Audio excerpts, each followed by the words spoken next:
The security guard's hand was already on Adrian Cole's shoulder when the wheelchair hit the threshold. The restaurant glowed behind glass like a stage set. White linen, crystal stems, the kind of place that didn't serve people like him. His daughter Maya pressed against his leg, 6 years old and watching everything. He'd been 2 seconds from walking away. But the woman in the chair wasn't moving, and the host was pretending not to see her, and something in Adrian's chest just snapped.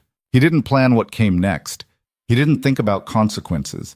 He just stepped forward and pushed her through the door, straight into the center of a room that didn't want either of them there. If you want to see how one decision can unravel everything, stay with me until the end. Hit that like button and drop a comment with your city so I can see how far this story travels. Adrian Cole had been awake since 5 that morning, the kind of tired that sits behind your eyes and makes everything feel slightly out of focus. He'd worked a double at the distribution center, unloading freight in a warehouse that smelled like diesel and cardboard, then picked Maya up from after-school care with 15 minutes to spare before they started charging late fees. She'd asked him on the ride over if they could go somewhere nice, not McDonald's, somewhere with real plates. He'd hesitated. His bank account had $43 until Friday, but she'd looked at him with those serious brown eyes, the ones that made him feel like he was being measured against a version of himself he hadn't become yet, and he'd said yes. That's how they ended up outside the Laurel Room. The building sat on the corner of State and Ninth, all brick and iron trim, with gas lamps flickering along the facade, even though it was barely 7. The kind of place that had a website with no prices listed. Adrian stood on the sidewalk with Maya's hand in his, staring at the tall glass doors and the soft amber glow spilling out onto the pavement. "It looks fancy," Maya said. "Yeah. Are we allowed?" He looked down at her. She was wearing her favorite purple jacket, the one with the unicorn patch sewn over a hole in the elbow. Her sneakers had dirt on the toes. He was still in his work pants and a hoodie that had seen better years. "We're allowed," he said. He wasn't sure he believed it. They walked up the 3 steps to the entrance. Adrian pulled open the door, and a wave of warmth and soft piano music rolled over them. The host stand was just inside, a sleek marble counter with a single man stationed behind it, mid-30s, hair gelled into submission. His eyes moved over Adrian and Maya like they were an equation that didn't add up. "Good evening," the man said. His smile didn't reach his eyes. "Do you have a reservation?" "No," Adrian said, "but I saw online you take walk-ins." The host glanced past him toward the dining room. Adrian followed his gaze. There were at least 6 empty tables visible from where he stood. White tablecloths, candlelight, couples leaning toward each other over wine glasses. "We're quite full tonight," the host said smoothly. "Those tables are empty." "They're reserved." Adrian felt Maya's hand tighten around his. He looked back at the host, whose expression hadn't changed, pleasant and immovable as a wall. "All of them?" "I'm afraid so." There was a pause. The piano kept playing. Someone laughed from deeper in the room. "How long's the wait?" Adrian asked. The host tilted his head as if considering a question he hadn't expected. "I'm not sure we'll be able to accommodate you this evening." Adrian's jaw tightened. He knew what this was. He'd known the second they walked in. He could feel the weight of it, that familiar slow burn in his chest that came with being looked at like he was a problem before he'd even opened his mouth. Maya tugged his sleeve. "Dad?" "It's fine," he said quietly. "We'll go somewhere else." He turned toward the door, already running through the list of places nearby that wouldn't drain what was left in his account, when he heard the scrape of wheels on pavement outside. The sound stopped just beyond the entrance. Adrian glanced through the glass and saw a young woman in a wheelchair at the base of the steps, staring up at the door. She was maybe late 20s, dark hair pulled back, dressed in a slate gray coat that looked expensive. She sat there for a moment, hands resting on the armrests, studying the 3-step climb like it was a puzzle she'd seen before and already knew the answer to.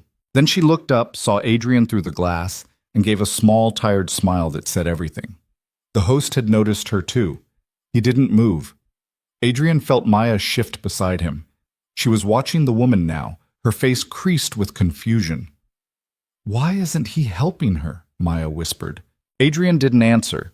He looked at the host, who had turned back to his computer screen as if the woman outside had ceased to exist. The door was still propped open from when Adrian had walked in. The woman hadn't moved.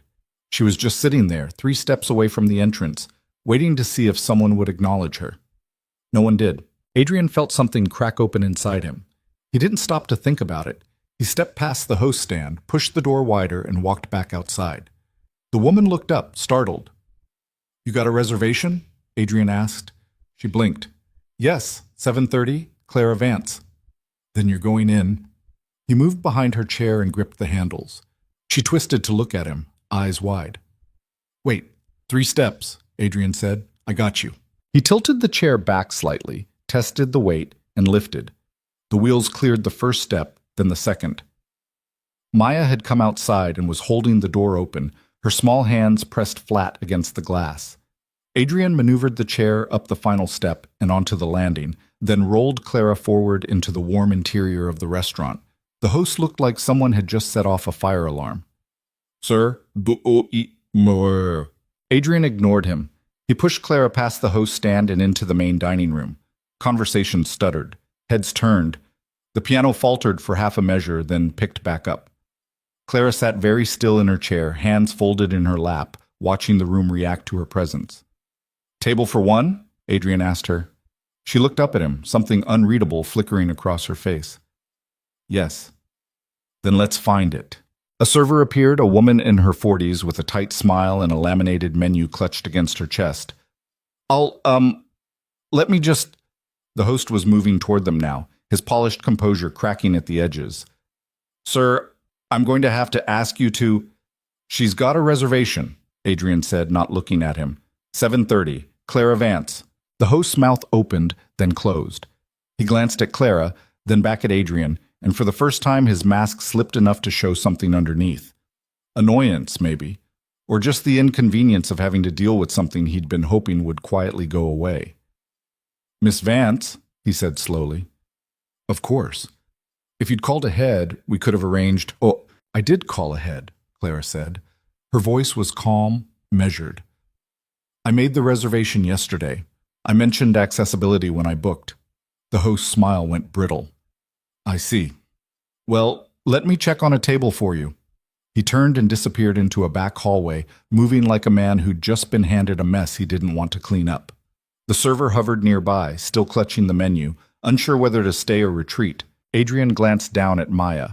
She was staring up at him with wide eyes. "Are we staying?" she asked. "Not us," Adrian said. "Her." Clara twisted in her chair to look at him. "You don't have to..." "Yeah, I do."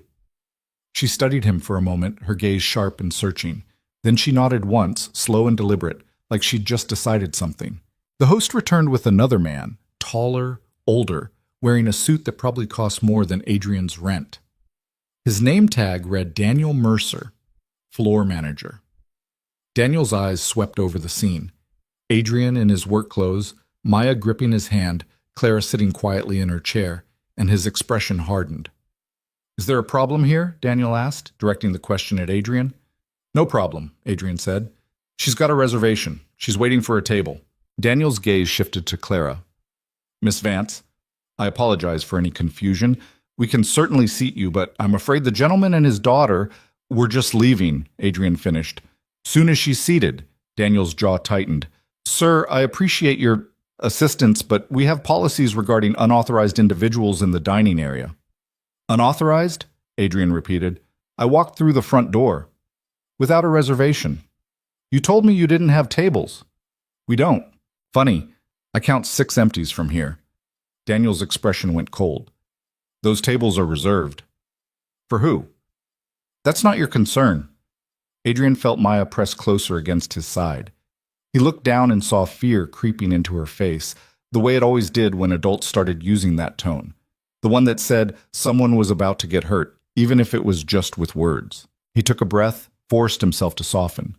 "Look, man, I'm not trying to cause trouble. She's got a reservation. Just seat her. We'll go." Daniel didn't move. His gaze flicked to Clara, then back to Adrian, and something shifted behind his eyes. Calculation, maybe, or just the cold algebra of deciding how much effort this was worth. "I'm calling security," Daniel said. Clara leaned forward in her chair. "That's not necessary." "I disagree." Daniel pulled a phone from his pocket and pressed a button. "We have a situation in the main dining room." Adrian's pulse kicked up. He glanced toward the door, then back at Daniel, weighing his options. He could walk out now, take Maya and leave before this got worse.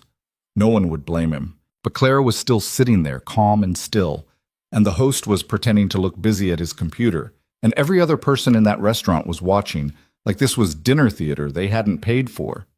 He stayed. Two men in black polo shirts with security stitched across the chest appeared from a side hallway. They were both big, the kind of big that comes from a gym membership and a protein shake routine. One of them looked at Adrian with the flat, assessing stare of someone deciding how much force to use. "Sir," the first guard said, "you need to leave." "Not until she's seated." The guard's expression didn't change. "I'm not asking." Adrian felt Maya's hand slip out of his. She'd stepped back, putting space between herself and the men, her eyes darting between faces like she was trying to find the safe one. "Maya," Adrian said quietly, "stay close." The guard moved forward. Adrian shifted, putting himself between the man and Clara, and the room seemed to hold its breath. "Stop." Clara's voice cut through the tension, clear and sharp. She looked up at Daniel, her face unreadable. "I'd like to make a phone call." Daniel frowned.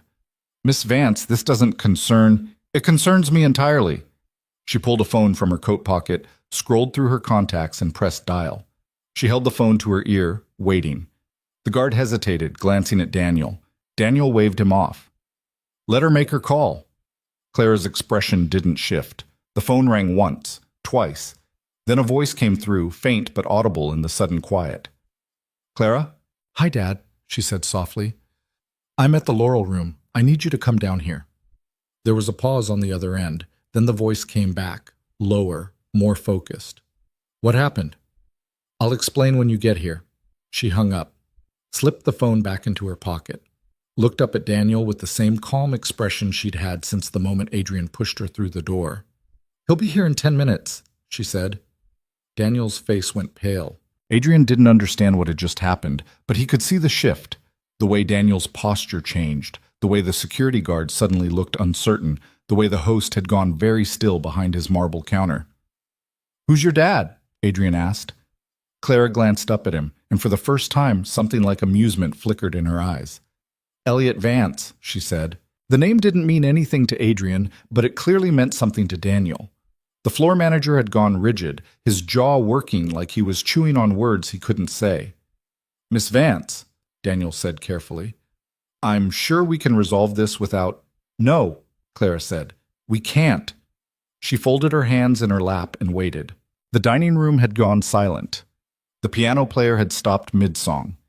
Every table was watching now, silverware forgotten, wine glasses suspended halfway to lips. Adrian stood next to Clara's chair, Maya pressed against his leg, and tried to understand what the hell was happening. The minutes crawled. Daniel paced near the host stand, his phone pressed to his ear, speaking in low, urgent tones. The security guards had retreated to the side hallway, conferring in whispers. The servers moved through the room like ghosts, clearing plates no one had finished. Maya tugged Adrian's sleeve. "Dad, who's coming?" "I don't know, baby." "Are we in trouble?" He crouched down to her level, smoothed the hair out of her face. "No, we're okay." She didn't look convinced. Neither was he. Clara glanced at them, her expression softening. "I'm sorry you got pulled into this." Adrian shook his head. "You didn't pull me into anything. I walked in on my own." "Still," she paused, then added, "Thank you." He didn't know what to say to that, so he just nodded. The front door opened. The man who walked in was in his late 50s, tall and broad-shouldered, with silver hair combed back from a face that looked like it had been carved from stone and then weathered by decades of hard decisions. He wore a charcoal suit, no tie, and moved with the kind of quiet authority that made everyone in the room sit up straighter without realizing it. Elliot Vance. His eyes found Clara immediately. He crossed the room in 6 long strides, crouched beside her chair, and put a hand on her shoulder. "You okay?" "I'm fine," Clara said. Elliot straightened, turned, and looked at Daniel. The floor manager had gone ashen. "Mr. Vance," Daniel began, his voice tight. "I can explain—" "Don't." Elliot's voice was quiet, but it carried. He looked around the dining room, taking in the empty tables, the watching faces, the security guards still hovering near the hallway. Then his gaze landed on Adrian. "Who are you?" Adrian stood. Adrian Cole. You the one who brought her inside? Yes, sir. Elliot studied him for a long moment, his expression unreadable. Then he looked at Maya, who was half hidden behind Adrian's leg, peering out with wide, frightened eyes. Something in Elliot's face softened. He turned back to Daniel. Walk me through what happened, Elliot said. Daniel swallowed. Sir, there was a misunderstanding. Miss Vance arrived, and— She arrived for a 7:30 reservation, Elliot interrupted, which she made yesterday, which she mentioned required accessibility accommodations. What happened when she got here? Daniel's mouth opened, closed. He glanced at the host, who had turned into a statue. We were assessing the situation. Assessing, Elliot repeated. His tone hadn't changed, but the word landed like a hammer. She was sitting outside on the pavement, and you were assessing. We were determining the best way to— You were hoping she'd leave. Silence. Elliot looked at Adrian again. You pushed her in. Yes, sir. Why? Adrian hesitated. He could feel every eye in the room on him, could feel Maya's hand gripping the back of his hoodie, could feel the weight of the question pressing down like a test he hadn't studied for. Because nobody else was going to, he said finally. Elliot held his gaze for another beat, then nodded once, slow and deliberate. He turned back to Daniel. You're done. Daniel's face went white. Mr. Vance, effective immediately. Clean out your office. Security will escort you. The room seemed to tilt. One of the servers gasped. The host looked like he might pass out. Daniel's hands clenched at his sides. This is a misunderstanding. I was following protocol. Your protocol, Elliot said, his voice dropping to something colder and quieter, involved leaving my daughter outside because you didn't want to deal with a wheelchair in your dining room. Your protocol involved lying to a man and his child about available tables because they didn't look like they belonged. That's not protocol. That's discrimination. And I don't employ people who practice it. He gestured to the security guards. Take him out. The guards moved forward, flanking Daniel, who stood frozen in disbelief.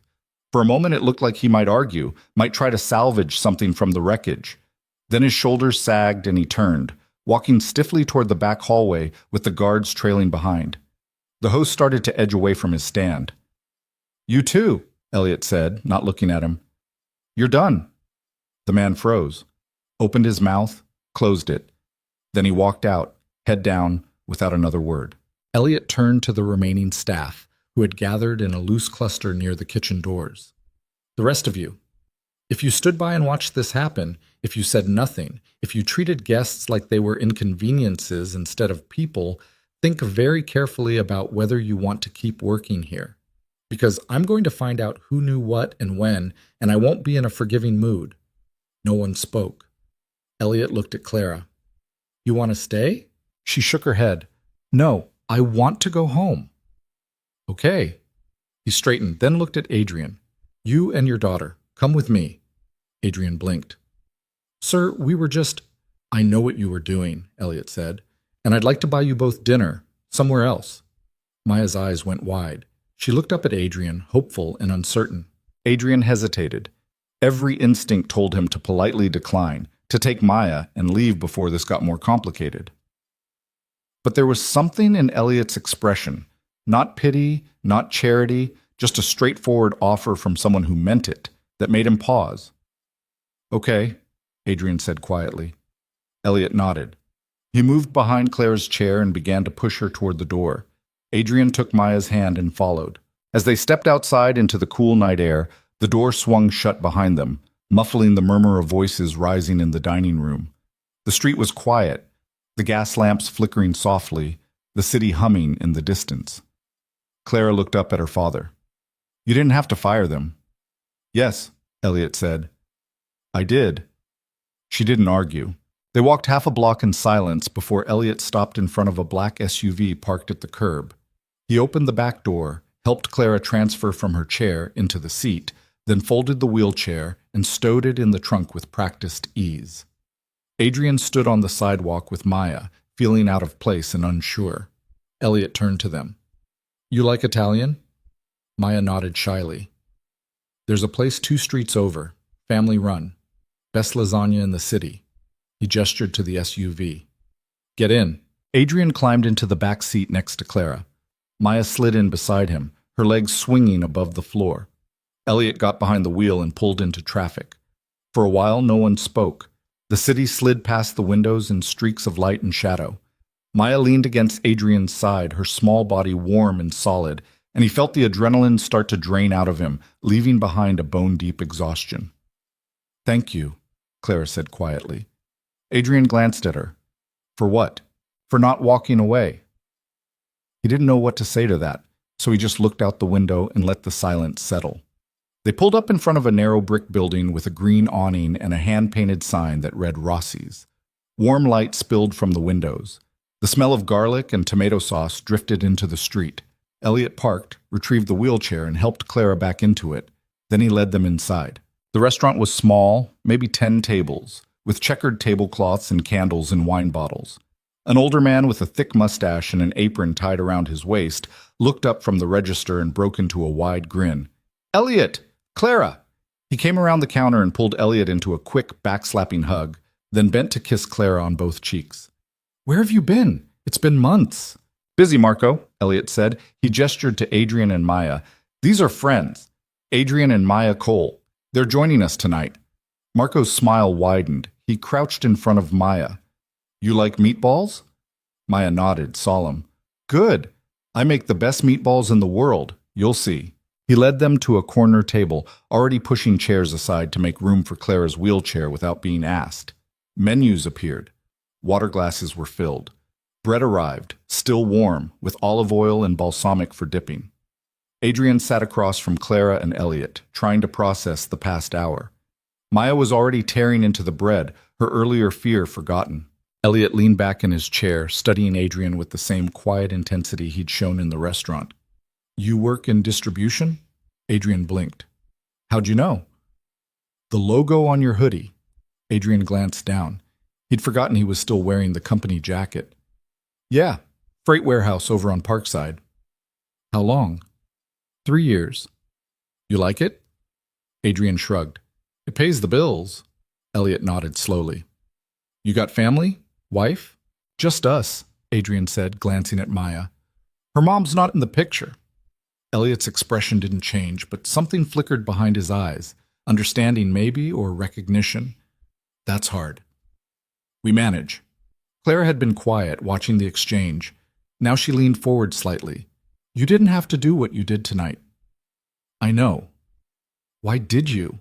Adrian looked at her, then at Maya, who had paused mid-bite to listen.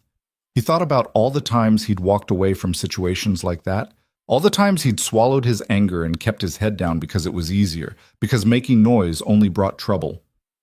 "I got tired of walking away," he said finally. Clara's gaze held his. "Most people don't get tired, they just get used to it." He didn't have an answer for that. Marco returned with plates. Lasagna for Maya, chicken parmesan for Adrian, eggplant rollatini for Clara, and veal piccata for Elliot. The food was exactly as promised, rich, perfectly seasoned, the kind of meal that made you forget everything else for a while. They ate mostly in silence, the conversation drifting to safer topics. Maya's school, Clara's work as a nonprofit consultant, Elliot's restaurants scattered across the state. It felt surreal, sitting across from 2 people he'd met an hour ago under the worst circumstances, sharing a meal like they were old friends. When the plates were cleared and coffee arrived, Elliot set his cup down and looked at Adrian. "I own 6 restaurants," he said. "The Laurel Room was supposed to be the flagship, high-end, exclusive, the kind of place that sets the standard." He paused. "Clearly, I failed." "It's not your fault," Adrian said. "It is. I hired Daniel. I set the culture. I didn't pay close enough attention." Elliot's jaw tightened. "That stops now." Clara reached across the table and put her hand over her father's. "You can't fix everything overnight." "No, but I can start." He looked at Adrian again. "How would you like a job?" Adrian's coffee cup froze halfway to his lips. "What?" "I need someone I can trust. Someone who'll tell me the truth, even when it's uncomfortable. Someone who won't look the other way when things aren't right." Elliot leaned forward. "You did that tonight. You didn't know who Clara was, didn't know who I was, didn't have anything to gain. You just did what was right. That's rare." Adrian set his cup down carefully. Mr. Vance, I appreciate the offer, but I don't know anything about running a restaurant. You know how to treat people. That's the part I need. Elliot pulled a business card from his wallet and slid it across the table. Think about it. Call me if you're interested. Adrian picked up the card, turning it over in his fingers. The paper was heavy, expensive. Elliot Vance, Vance Hospitality Group. A phone number, an email. He looked at Maya, who was watching him with wide, hopeful eyes, and then at Clara, who gave him a small, encouraging nod. I'll think about it, Adrian said. Good. They finished their coffee. Marco insisted on packing up extra meatballs for Maya to take home. Elliot paid the bill over Adrian's protests, and then they were back outside in the cool night air standing beside the SUV. Clara looked at Adrian. Can I give you my number? He hesitated, then nodded. She rattled it off, and he typed it into his phone, feeling strangely self-conscious. If you take the job, Clara said, or even if you don't, call me. I'd like to stay in touch. Okay? Elliot shook Adrian's hand, his grip firm and steady. You did a good thing tonight. Don't forget that. Adrian nodded, not trusting himself to speak. They said their goodbyes. Elliot and Clara drove off, the taillights disappearing into traffic. Adrian stood on the sidewalk with Maya, the business card still in his hand, trying to make sense of everything that had just happened. Maya tugged his sleeve. Dad? Yeah, baby. Are we going to see them again? He looked down at her, saw the hope written plain across her face, and felt something shift in his chest. Something like possibility, fragile and tentative but real. Maybe, he said. They walked to the bus stop, Maya clutching her container of meatballs, Adrian turning the business card over and over in his pocket. The city hummed around them, indifferent and vast, and somewhere in the distance a siren wailed. By the time they got home, Maya had fallen asleep on his shoulder. He carried her upstairs, tucked her into bed, still wearing her jacket, and sat at the edge of the mattress watching her breathe. He thought about the restaurant, about Clara sitting outside on the pavement, waiting, about Daniel's cold smile and Elliot's quiet fury, and the way Maya had looked at him when the security guards moved in. He thought about the business card in his pocket. Then he stood, turned off the light, and closed the door softly behind him. Adrian spent the next 3 days trying to forget about the business card. He went to work, unloaded trucks, stacked pallets, came home smelling like cardboard and sweat, heated up whatever was left in the fridge, and helped Maya with her homework at the kitchen table while the TV murmured in the background. Normal life. The kind of routine that didn't leave room for thoughts about job offers from men in expensive suits or phone numbers from women in wheelchairs who looked at him like he'd done something remarkable instead of just basic human decency. But the card stayed in his wallet, tucked behind his expired gym membership and a faded photo of Maya as a baby. And every time he opened it to pull out his debit card or his bus pass, he saw it. Heavy cream paper, raised lettering, a reminder that something had shifted, even if he wasn't ready to acknowledge it yet. On Thursday night, Maya brought it up.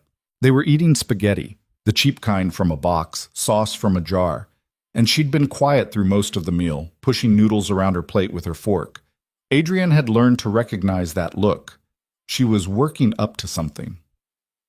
Dad? Yeah? Are you going to call them? He looked up. Call who? The people from the restaurant, Clara and her dad. Adrian set down his fork. I don't know yet. Why not? Because it's complicated. How? He sighed. This was the problem with 6-year-olds. They hadn't learned yet that some questions didn't have simple answers, or that sometimes adults made decisions based on fear dressed up as practicality. Because I have a job, he said, and we're doing okay, and I don't know if I'm the right person for what Mr. Vance is looking for. Maya frowned. He said you were. He doesn't know me. He knows you helped Clara. That's one thing. It doesn't mean I can run a restaurant. He didn't say run it. He said work there. Adrian stared at his daughter, who stared back with the kind of logic that made him feel like he was arguing with a tiny lawyer. When did you get so smart? He asked. I've always been smart, she said matter-of-factly. You just don't listen sometimes. He couldn't help it. He laughed, and the tension that had been sitting in his chest for 3 days eased just a little. Okay, he said. I'll think about it. You've been thinking about it. I'll think harder. She seemed satisfied with that. She went back to her spaghetti, and Adrian went back to pretending he hadn't already made up his mind. The next morning, he called Elliot Vance. The phone rang twice before a calm, professional voice answered. Vance Hospitality Group. This is Rachel. Adrian cleared his throat. Hi, I'm calling for Elliot Vance. My name's Adrian Cole. There was a brief pause. One moment, Mr. Cole. The hold music was some kind of smooth jazz that made Adrian feel like he was waiting in a dentist's office. He stood in the warehouse break room, watching through the grimy window as forklifts moved back and forth across the lot, and wondered if this was a mistake. Then the music cut off, and Elliot's voice came through, warm and immediate. Adrian, I was hoping you'd call. Yeah, well, Adrian shifted his weight, suddenly aware of how loud the warehouse was in the background. I've been thinking about your offer. And? I'm interested, but I need to know what you're actually asking for. You said you need someone you can trust, but that's pretty vague. Elliot chuckled. Fair enough. You free this afternoon? I work until 3. Come by my office after. We'll talk details. Adrian hesitated. Where's your office? Downtown. Charter building, 12th floor. Rachel will buzz you up. Okay. And Adrian? Wear whatever you want. You don't need to impress me. I already know what you're made of. The line went dead before Adrian could respond. He stood there for a moment, phone still pressed to his ear, then shoved it back in his pocket and went to tell his supervisor he needed to leave early. The Charter building was glass and steel, the kind of place where everyone in the lobby looked like they had somewhere important to be. Adrian walked in wearing jeans and his least faded hoodie, feeling immediately out of place. The security guard barely glanced at him before waving him toward the elevators. The 12th floor opened into a sleek reception area with polished floors and modern furniture that looked like it had been designed by someone who'd never actually sat in a chair. The woman behind the desk, Rachel, presumably, looked up and smiled. Mr. Cole? Yeah. Mr. Vance is expecting you, right this way. She led him down a hallway lined with photographs of restaurants, elegant dining rooms, bustling kitchens, smiling staff. At the end of the hall, she knocked once on a heavy wooden door, then pushed it open. Adrian Cole, Mr. Vance. Elliot stood from behind a massive oak desk and crossed the room in 3 strides, hand extended. Adrian, thanks for coming. They shook. Elliot's office was surprisingly understated. No corporate art, no trophies on the shelves, just a desk, a couple of chairs, and floor-to-ceiling windows overlooking the city. Sit, Elliot said, gesturing to one of the chairs. You want coffee? Water? I'm good. Elliot sat across from him, leaning back with the easy posture of someone who'd spent a lifetime in rooms like this. So, let's talk about what I'm looking for. Adrian nodded. The Laurel Room isn't the only restaurant I own, Elliot began, but it was supposed to be the best. The standard. Instead, it became exactly the kind of place I hate. Exclusive in all the wrong ways, more concerned with appearances than with actually serving people. He paused. That's on me. I got complacent, trusted the wrong people, stopped paying attention. You can't be everywhere at once, Adrian said. No. But I can hire people who share my values, people who'll do the right thing even when I'm not watching. Elliot leaned forward. That's where you come in. Doing what exactly? Operations liaison. You'd work directly with me and my management team, visit the restaurants, talk to staff, observe how things run. You'd be my eyes and ears, someone who can spot problems before they become incidents like what happened Tuesday night. Adrian frowned. I don't have experience in hospitality. You have experience being treated like you don't matter. That's more valuable than an MBA. Elliot's gaze was steady. I can teach you the business side. I can't teach someone to care. And if I screw up, then we'll figure it out, same as anyone else. Adrian sat back, processing. It sounded too good to be true. People didn't just hand out jobs like this, especially not to guys who unloaded freight for $12 an hour.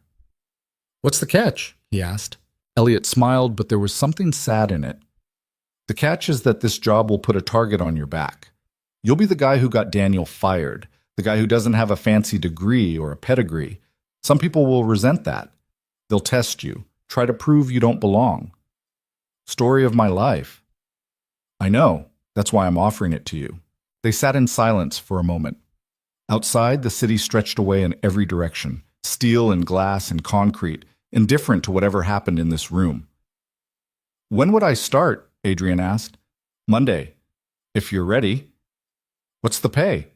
Elliot named a figure that was nearly double what Adrian made at the warehouse. Not rich, but enough to stop choosing between groceries and Maya's after-school program. Enough to breathe. I'll need to give 2 weeks' notice at my current job, Adrian said. That's fine. We'll call it a transition period.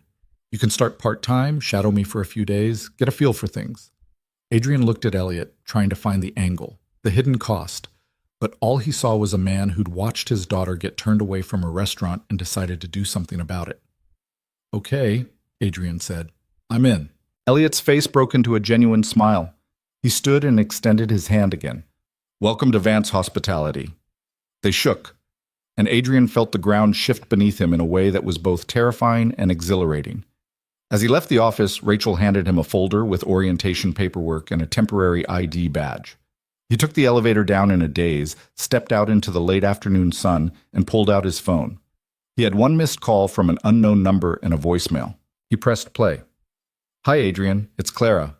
Her voice was warm, slightly hesitant. I heard you called my dad. I just wanted to say I think it's great you're considering the job. And, I don't know, I thought maybe we could get coffee sometime. If you want. No pressure, just, I'd like to talk. Anyway, call me if you're interested. Bye.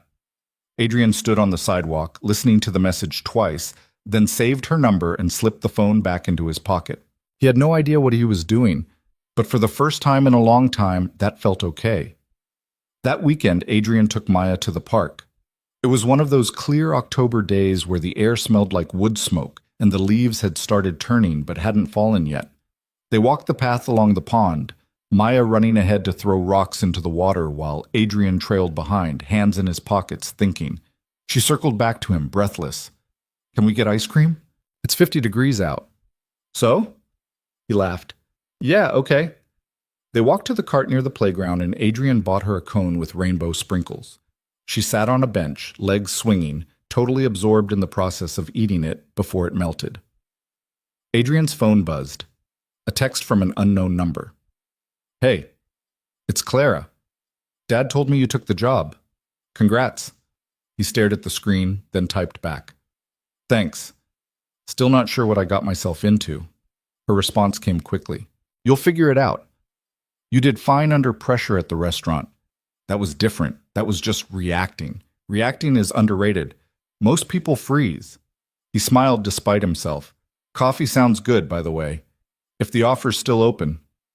3 dots appeared, then her reply. Tomorrow? There's a place near my office. 10th and Maple. Say 10? I'll be there. He put the phone away and looked at Maya, who had ice cream on her nose and was grinning at a squirrel that was eyeing her cone from a nearby tree. Who are you texting? She asked without looking at him. Clara. The lady from the restaurant? Yeah. Maya turned to him, suddenly very serious. Do you like her? I don't really know her yet. But do you want to know her? Adrian considered that. Yeah, I think I do. Maya nodded, as if that settled something important, and went back to her ice cream. The coffee shop was small and warm, with mismatched furniture and local art on the walls. Adrian arrived 5 minutes early and sat near the window, watching people pass on the sidewalk, trying not to feel nervous. Clara arrived exactly on time, maneuvering her chair through the door with practiced ease. She spotted him and smiled, and he felt something loosen in his chest. Hey, she said, rolling up to the table. Hey, you want anything? I'm buying. You don't have to. I know, but I'm going to anyway. She ordered them both coffee and a couple of pastries, waving off his attempt to pay. When she came back to the table, she folded her hands in her lap and looked at him with that same direct gaze she'd had at the restaurant. So, she said, how are you feeling about the job? Terrified. She laughed. Good. That means you're taking it seriously. Your dad said people are going to test me. They will, especially the managers who've been there a while. They'll want to see if you're the real thing or just some charity case Elliot hired to feel good about himself. What do you think I am? I think you're someone who pushed a stranger in a wheelchair through a door when no one else would. That's not charity. That's character. Adrian looked down at his coffee. I didn't do it to be noble. I just got pissed off. Even better. Means it was genuine. Claire took a sip from her cup. My dad's instincts are usually good. He wouldn't have hired you if he didn't think you could handle it. Yeah, well, we'll see. They sat in comfortable silence for a moment, the cafe humming around them with quiet conversations and the hiss of the espresso machine. Can I ask you something? Adrian said. Sure. Why'd you go to that restaurant alone, if you knew it might be difficult? Clara tilted her head, considering. I go a lot of places alone. If I waited for things to be easy, I'd never leave the house. That's fair.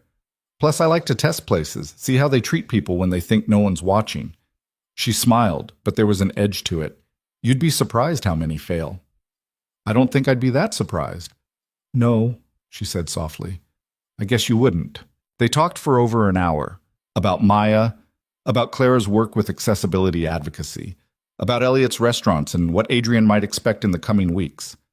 It was easy, the kind of conversation where the pauses felt natural instead of awkward, where neither of them was trying to impress the other. When Adrian finally checked his watch, he was shocked to see how much time had passed. I should go, he said. I need to pick up Maya from my neighbors. Okay. Clara reached into her bag and pulled out a slim folder. Before you leave, I put together some notes, places to watch for, common issues in restaurant accessibility, things like that. Thought it might help. Adrian took the folder, flipping it open. The pages inside were detailed, organized, clearly the product of someone who knew what they were talking about. You didn't have to do this, he said. I know, but I wanted to. She met his eyes. You stood up for me when you didn't have to. This is me returning the favor. He didn't know what to say to that, so he just nodded and tucked the folder under his arm. As they stood to leave, Clara paused. Adrian? Yeah? I'm glad you called my dad. I think this is going to be good, for both of you. He wanted to believe that. He wanted to believe that taking this risk wouldn't blow up in his face, that he wouldn't let Elliot down, that he was capable of being more than just a guy who unloaded trucks. I hope you're right, he said. I usually am. She grinned, and he found himself grinning back. They left the cafe together, and Adrian walked her to her car, a modified sedan with hand controls that she slid into with smooth efficiency. She folded her chair and stowed it in the back, then rolled down the window. See you around, Adrian Cole. See you around, Clara Vance. She drove off, and he stood on the sidewalk for a moment before heading to the bus stop, the folder tucked safely under his arm, and something that felt uncomfortably close to hope blooming in his chest. Monday came faster than Adrian expected. He showed up at the Charter building at 8 in the morning, wearing khakis and a button-down shirt Maya had helped him pick out. Rachel greeted him with a smile and a laminated badge that said Adrian Cole, Operations Liaison, then led him to a conference room where Elliot was waiting with two other people.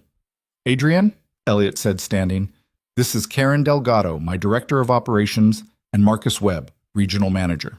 Karen was in her early 40s, sharp-eyed and no-nonsense, with graying hair pulled back in a bun. Marcus was younger, maybe late 30s, with an easy smile that didn't quite reach his eyes. They shook hands. Karen's grip was firm. Marcus's was perfunctory.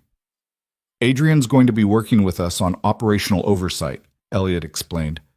He'll be visiting sites, observing processes, reporting back. I want him to get a full picture of how we run things. Karen nodded. Welcome aboard. Marcus said nothing, just watched Adrian with an expression that was hard to read. They spent the morning in meetings, budget reviews, staffing reports, customer feedback summaries. Adrian tried to absorb as much as he could, taking notes and asking questions when things didn't make sense. Karen was patient, explaining terms and processes. Marcus contributed occasionally, his tone polite but distant. At lunch, Elliot pulled Adrian aside. How are you holding up? Drinking from a fire hose, Adrian admitted. Elliot chuckled. That's normal. Don't try to learn everything at once. Just pay attention to how people interact. You'll learn more from that than any spreadsheet. Marcus doesn't seem thrilled I'm here. Marcus has been with me for 8 years. He's good at his job, but he's protective of the way things run. Give him time. Adrian nodded, but he filed the observation away.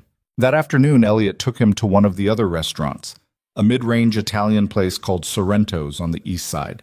It was between lunch and dinner service, the dining room quiet, staff prepping for the evening rush. The manager, a woman named Diane, greeted them warmly. "Mr. Vance, wasn't expecting you today." "Just showing Adrian around," Elliot said. "Adrian, this is Diane Ruiz. She's been running Sorrento's for 5 years." Diane shook Adrian's hand. "Nice to meet you. What's your role?" "Still figuring that out," Adrian said. Diane laughed. "Aren't we all—" They toured the kitchen, the storage areas, the dining room. Elliot asked questions. How's staffing? Any issues with suppliers? How's morale?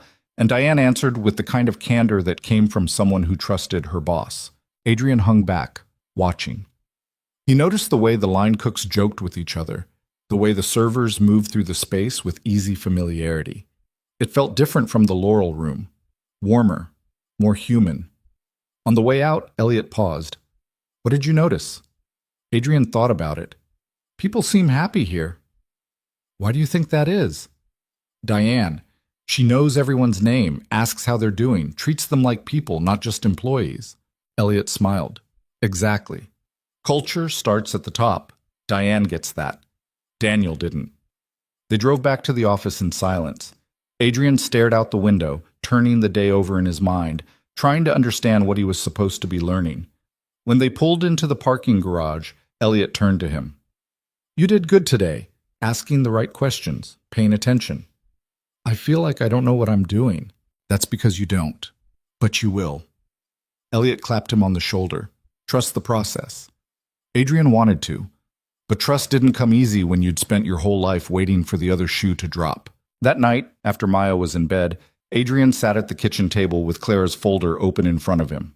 He read through her notes, detailed observations about entryway accessibility, restroom accommodations, table spacing, staff training protocols. It was overwhelming and thorough and made him realize just how much he didn't know. His phone buzzed. A text from Clara. "How was day 1?" he typed back. "Survived." "Barely." "That's all you need to do. Survive and pay attention." Easier said than done. Most worthwhile things are. He smiled. "Thanks for the notes, by the way. They're helpful." "Good. Let me know if you have questions." He set the phone down and went back to reading, the glow of the overhead light casting long shadows across the table. Outside, the city hummed. Somewhere down the block, a dog barked. A car alarm went off and then stopped. Life moving forward, indifferent and relentless. Adrian turned the page and kept reading. By the end of the second week, Adrian had visited 4 restaurants and made a list of 17 problems no one seemed to want to talk about. He'd found servers at Sorrento's who were being scheduled 6 days straight without overtime pay. He'd watched a line cook at Belmar Grill get berated by a sous chef in front of the entire kitchen staff. He'd seen a hostess at Riverview quietly redirect a family with a special needs child to a table in the back corner, away from the main dining area, because the mother looked uncomfortable being in full view. He'd documented everything, taken notes, kept his mouth shut and his eyes open, just like Elliot had told him to. But staying quiet was starting to feel like complicity. On Thursday afternoon, he walked into Elliot's office without an appointment and dropped a folder on the desk. Elliot looked up from his computer, surprised. "Adrian, everything okay?" "No." Elliot closed his laptop. "Sit down." Adrian sat. He gestured to the folder. "That's 2 weeks of observations. You're not going to like it." Elliot opened the folder and started reading. His expression didn't change, but Adrian saw the tension creep into his shoulders, the way his jaw tightened as he turned each page. When he finished, Elliot set the folder down and looked at Adrian. "You're sure about all this?" "I wouldn't have written it if I wasn't. Some of these people have been with me for years." "I know." "You're saying they're part of the problem." "I'm saying the problem's bigger than Daniel Mercer. Firing him didn't fix the culture. It just removed the most obvious symptom." Elliot leaned back in his chair, silent.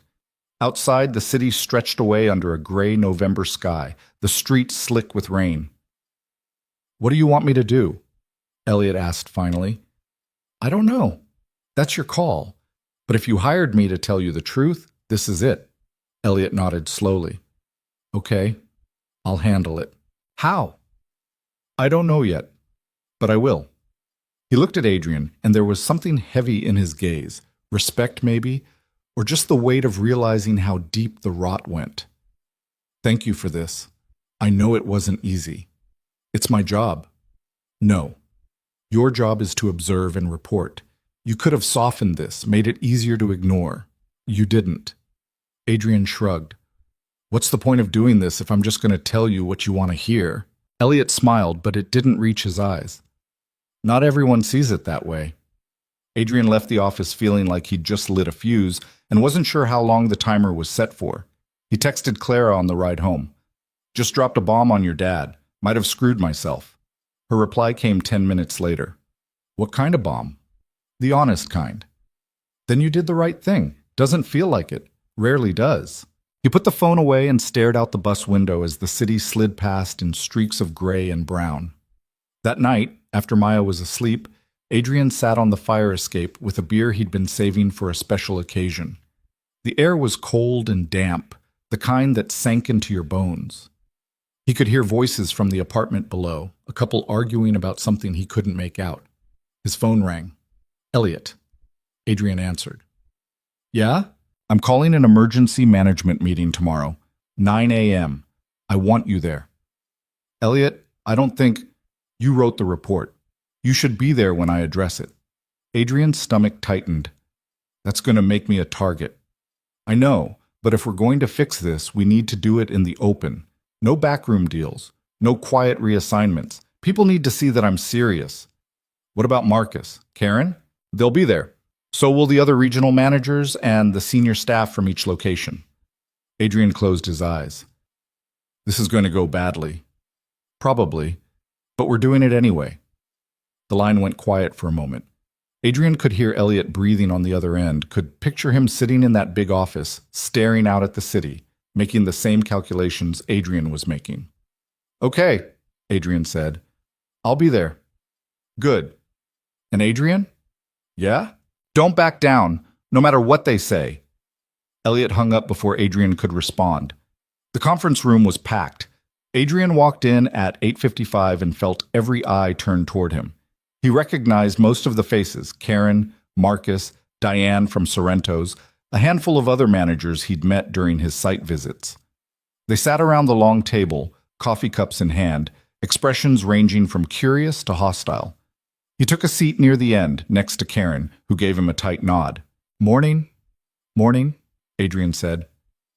Marcus sat across from him, arms folded, watching with that same unreadable expression he'd had since the day they met. At 9 sharp, Elliot walked in. He didn't sit. He stood at the head of the table, hands resting on the back of a chair, and looked at each person in turn. Thank you all for coming on short notice, he said. I know this disrupts your schedules, but what we're discussing today can't wait. He picked up a stack of folders and started passing them around.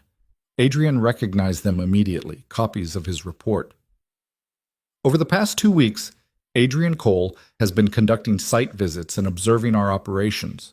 What he found is unacceptable. The room went silent. People opened their folders, started reading. Adrian watched their faces change as they got further into the pages. Confusion giving way to defensiveness. Defensiveness hardening into anger. Marcus was the first to speak. With all due respect, Mr. Vance, these are some pretty serious accusations. They're not accusations, Elliot said. They're observations. Documented, specific, and verified. By someone who's been here 2 weeks, Marcus shot back. No offense to Adrian, but he doesn't understand the complexities of running these operations. Adrian felt heat rise in his chest. He kept his mouth shut. Elliot's gaze didn't waver. Then explain them to me. Marcus blinked. Excuse me? Explain why servers at Sorrento's are being scheduled past legal overtime limits without compensation. Explain why a line cook was publicly humiliated at Belmar. Explain why a family with a disabled child was segregated at Riverview. Those are isolated incidents, Marcus said, taken out of context. Are they? Elliot looked around the table. Anyone else want to tell me these are isolated? No one spoke. Diane cleared her throat. Mr. Vance, I can explain the scheduling issue at my location. We've been short-staffed and instead of hiring, you overwork the people you have, Elliot interrupted. That's not a solution. That's exploitation. Diane's face went red. She looked down at the table. Karen leaned forward. Elliot, I think what people are trying to say is that we're doing our best with limited resources. We can't fix everything overnight. I'm not asking you to fix everything overnight, Elliot said. I'm asking you to acknowledge that there's a problem. Because if you can't do that, then we're done here. The silence that followed was suffocating. Adrian felt the weight of it pressing down on him. He could feel Marcus's eyes on him, could sense the resentment radiating from across the table. He'd known this would happen. He'd known that telling the truth would make him the enemy, but he'd done it anyway. A woman at the far end of the table, Adrian didn't recognize her, raised her hand slightly. What do you want us to do? Elliot's expression softened. I want you to start treating people like they matter. Staff, customers, everyone who walks through our doors. I want you to create systems that make that the default, not the exception. That's vague, Marcus said. Then I'll be specific. Elliot pulled out a sheet of paper. Effective immediately, all overtime will be paid at the legal rate. No exceptions. Any manager found violating that will be terminated. Murmurs rippled through the room. Second, Elliot continued, we're implementing mandatory training on workplace conduct and accessibility. Everyone attends. Managers, servers, kitchen staff, everyone. That's going to cost, someone started. I don't care what it costs, Elliot said, his voice hard. This isn't negotiable. He looked at Adrian. Adrian will be overseeing the implementation. He'll be checking in regularly, and he'll report directly to me. If there are problems, I want to know immediately. Marcus's jaw clenched. So, Adrian's essentially our overseer. No, Elliot said. He's my partner in making sure we actually live up to the values we claim to have. And if we don't agree with his assessments, then you can take it up with me. But I trust his judgment. Elliot's gaze swept the room. More than I trust some of yours right now. The room went dead quiet. Elliot set down the paper. I know this is hard to hear. I know some of you feel like you're being attacked. But this isn't about blame. It's about accountability. And if you can't accept that, then maybe this isn't the right place for you anymore. He let that hang in the air for a moment, then straightened. Meeting adjourned. If anyone wants to discuss this further, my door's open. People filed out slowly, some avoiding eye contact, others shooting Adrian looks that ranged from curious to outright hostile. Marcus lingered near the door, waiting until most of the room had emptied, then approached Adrian. You think you're helping, Marcus said quietly, but you just made a lot of enemies. I'm not here to make friends. No, you're here because Elliot feels guilty about what happened to his daughter. Don't mistake that for competence. Adrian felt his hands curl into fists. He forced himself to relax. If that's what you need to believe. Marcus held his gaze for another beat, then turned and walked out. Karen lingered by the door. She looked at Adrian, her expression unreadable. That took guts. Or stupidity. Sometimes they're the same thing. She hesitated. For what it's worth, you weren't wrong about any of it. But change is messy. People are going to push back hard. I know. She nodded, then left. Adrian stood alone in the conference room, staring at the empty chairs, wondering if he'd just destroyed whatever fragile credibility he'd built. Elliot appeared in the doorway. You okay? Ask me in a week. Elliot walked over and sat on the edge of the table. Marcus is going to be a problem. Yeah. He's been with me a long time. He's good at what he does, but he's also set in his ways. You going to fire him? Not yet, but I'm watching. Elliot looked at Adrian. You handled yourself well in there. I didn't say anything. Exactly. You let your work speak for itself. Elliot stood. Come on, I'm buying you lunch. They went to a deli 2 blocks away, the kind of place with laminate tables and a menu written on a chalkboard. Elliot ordered pastrami on rye. Adrian got a turkey sandwich and a coffee that tasted like it had been sitting in the pot since morning. They ate in silence for a while, the restaurant humming with lunchtime conversations around them. Clara told me you two have been talking, Elliot said eventually. Adrian looked up. Yeah, she's been helpful. Gave me a lot of insight on accessibility issues. She likes you. We barely know each other. She doesn't like most people. Elliot took a bite of his sandwich, chewed thoughtfully. She's been through a lot. The accident, the recovery. navigating a world that wasn't built for her. It made her careful about who she lets in. What happened? Adrian asked, then immediately regretted it. Sorry, that's none of my business. Car accident 5 years ago. Drunk driver ran a red light. Elliot's voice was flat, factual. She was in the hospital for 3 months. Doctors said she'd never walk again. She proved them wrong about a lot of things, but not that. Adrian didn't know what to say. She doesn't talk about it much, Elliot continued. But it changed her, made her angry for a while. Then it made her focused. She turned that anger into something productive. Started advocating, consulting, making noise. Sounds like her. Elliot smiled. Yeah, it does. He paused. She asked about you. Wanted to know if I thought you were serious about this job or just passing through. What did you tell her? That I didn't know yet, but I was betting on serious. Adrian looked down at his sandwich. I'm trying. I know. That's why I'm betting on you. They finished lunch and walked back to the office. As they crossed the street, Adrian's phone buzzed. A text from Clara. Heard the meeting went well. By which I mean it was a disaster, but you survived. He smiled despite himself and typed back. How'd you hear about it already? Dad called me after. He was impressed. He shouldn't be. I just told the truth. That's exactly why he's impressed. Adrian put the phone away as they reached the charter building. Elliot paused at the entrance. Take the rest of the day, he said. Go spend time with Maya. You've earned it. I've still got... Adrian, take the day. He nodded. Thanks. He caught the bus home and picked Maya up early from after-school care. She was surprised to see him, her face lighting up in a way that made the entire awful morning worth it. Dad, why are you here? I got off early. Thought we could do something fun. Like what? I don't know. What do you want to do? She thought for a moment, then grinned. Can we go to the aquarium? The aquarium was across town, admission was $20 a person, and Adrian's budget was already stretched thin. But he looked at his daughter's hopeful face and heard himself say, Yeah, let's go. They took the train downtown and spent the afternoon wandering through dimly lit tunnels surrounded by tanks full of fish and rays and sharks gliding overhead. Maya pressed her hands against the glass, asking questions Adrian didn't know the answers to, her excitement infectious. At one point, standing in front of the jellyfish exhibit, she looked up at him. Dad? Yeah? Are you happy? The question caught him off guard. What do you mean? At your new job. Are you happy? He crouched down to her level. I don't know yet. It's complicated. But do you like it? He thought about that. About the stress and the hostility and the feeling of being constantly out of his depth. But also about Elliot's trust and Clara's encouragement and the sense, however fragile, that he was doing something that mattered. Yeah, he said. I think I do.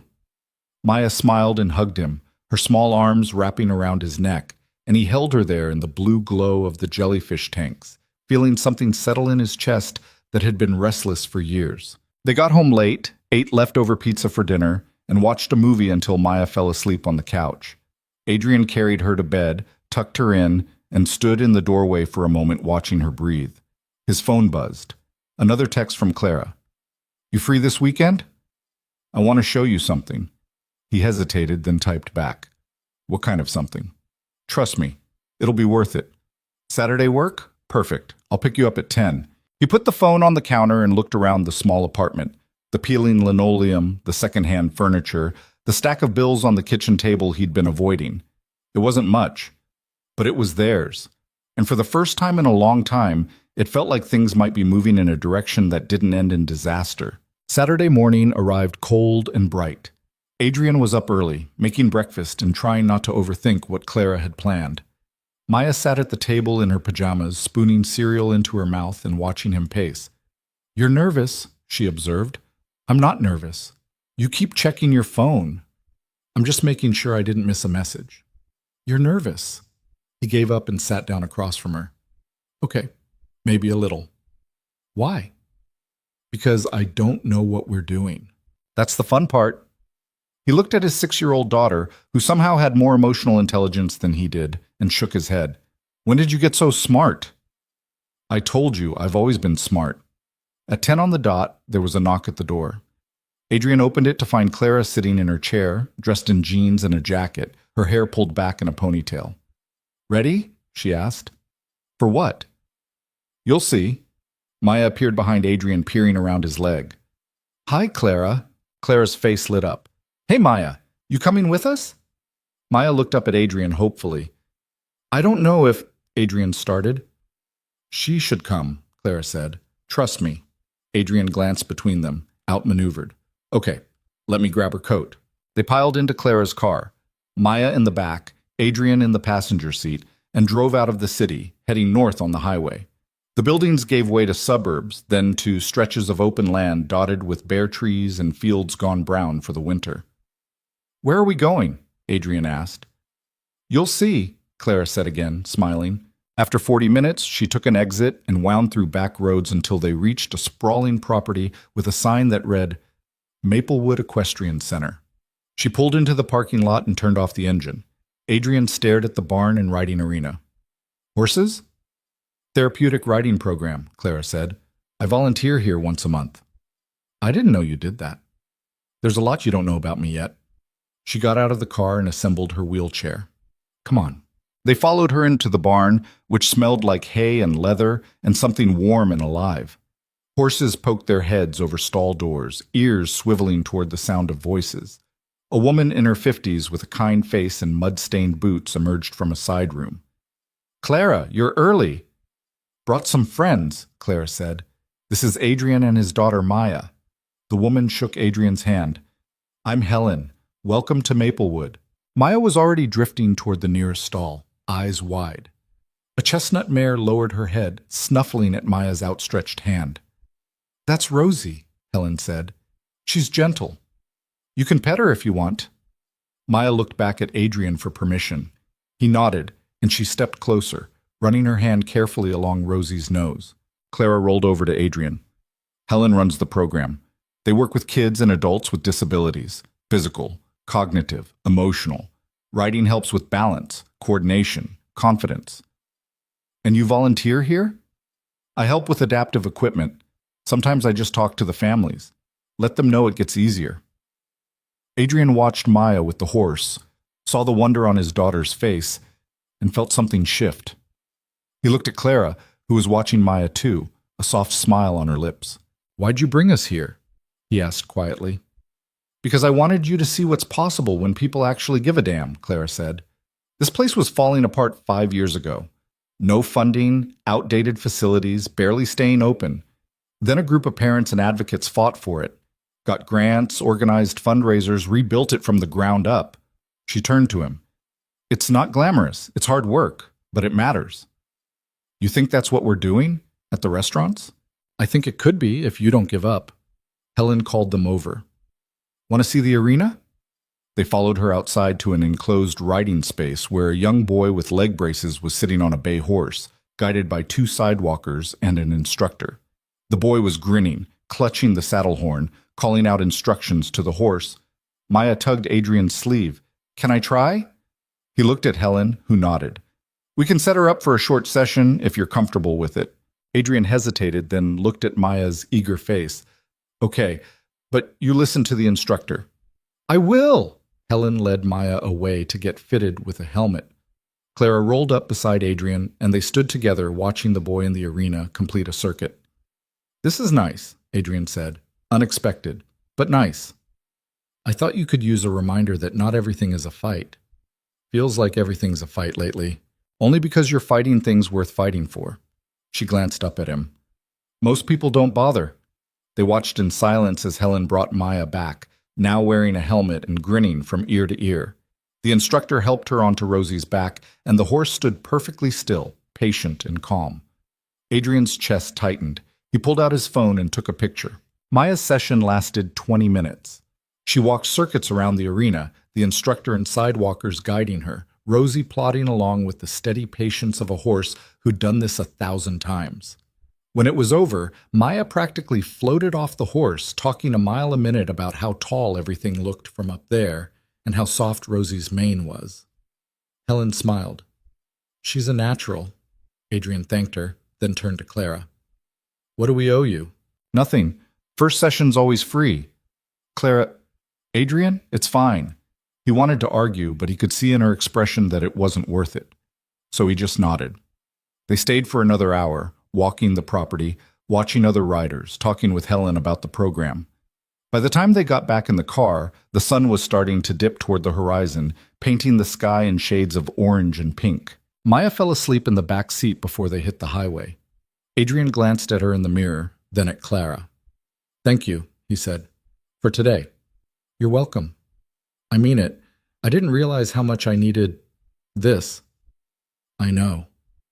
She kept her eyes on the road. "You've been carrying a lot. I thought maybe you could use a break." "I don't know how to do that." "Yeah, I figured." They drove in comfortable silence for a while, the city lights growing brighter as they got closer to home. "Can I ask you something?" Adrian said. "Sure." "Why are you doing this, helping me, spending time with us? You don't owe me anything." Clara was quiet for a moment, her hands steady on the wheel. "You pushed me through that door when no one else would. You didn't know me. Didn't know my dad. You just saw someone being treated like they didn't matter, and you refused to accept it." She glanced at him. "People don't do that. Not for strangers. I'm not special. Maybe not. But you're decent, and that's rarer than you think." Adrian didn't know what to say to that, so he looked out the window and let the silence hold the weight of things he couldn't put into words. When they pulled up in front of his building, Clara put the car in park and turned to him. "I like spending time with you," she said. "With both of you. It feels easy. Real. It is real. Then let's keep doing it." He smiled. "Okay." She smiled back, and for a moment they just looked at each other, the space between them charged with something Adrian didn't quite know how to name. Maya stirred in the back seat, mumbling in her sleep. "I should get her inside," Adrian said. "Yeah." He got out, lifted Maya carefully from the car, and carried her toward the building. Halfway to the door, he turned back. Clara was still there, watching. "See you soon?" he called. "Count on it," she said. He carried Maya upstairs, put her to bed still in her clothes, and stood at the window watching Clara's taillights disappear down the street. Something had changed.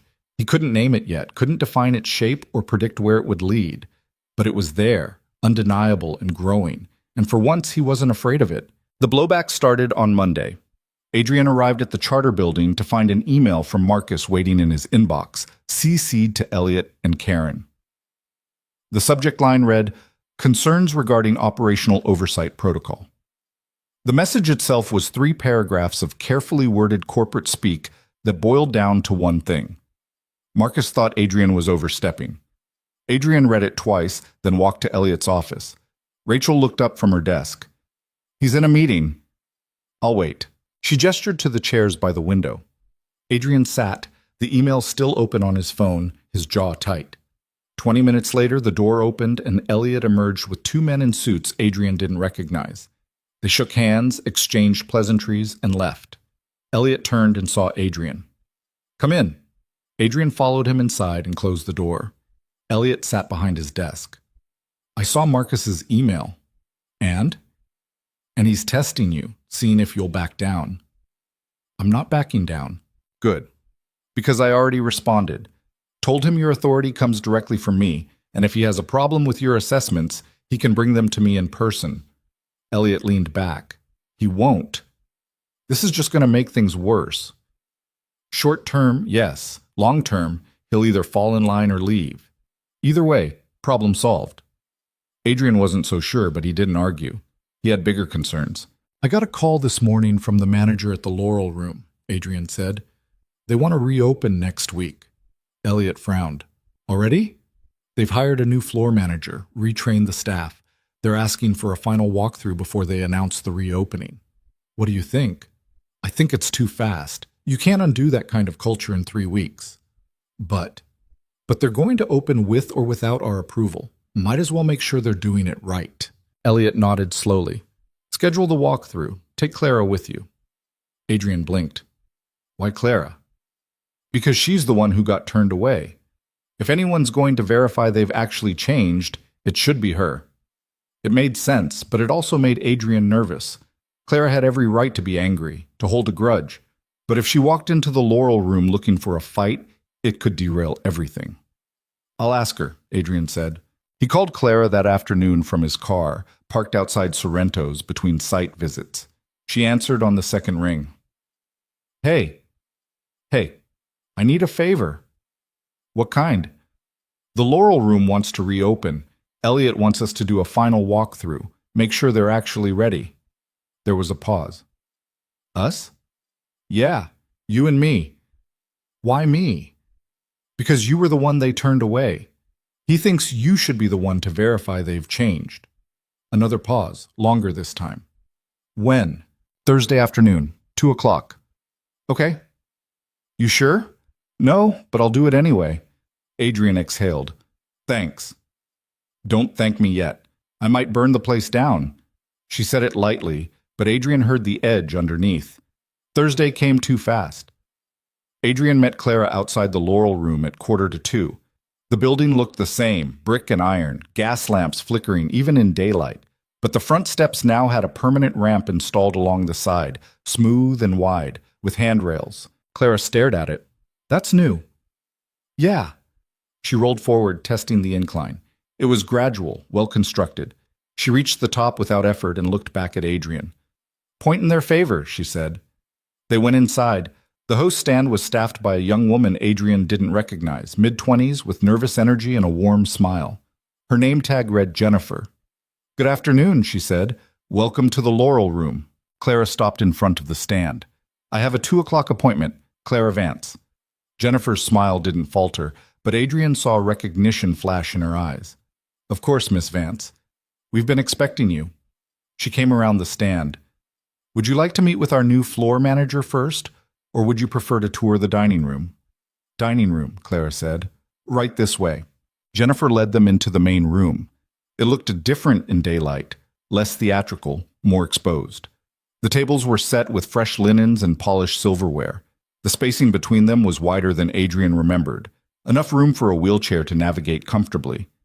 Clara moved through the space slowly, methodically, checking sight lines and clearances.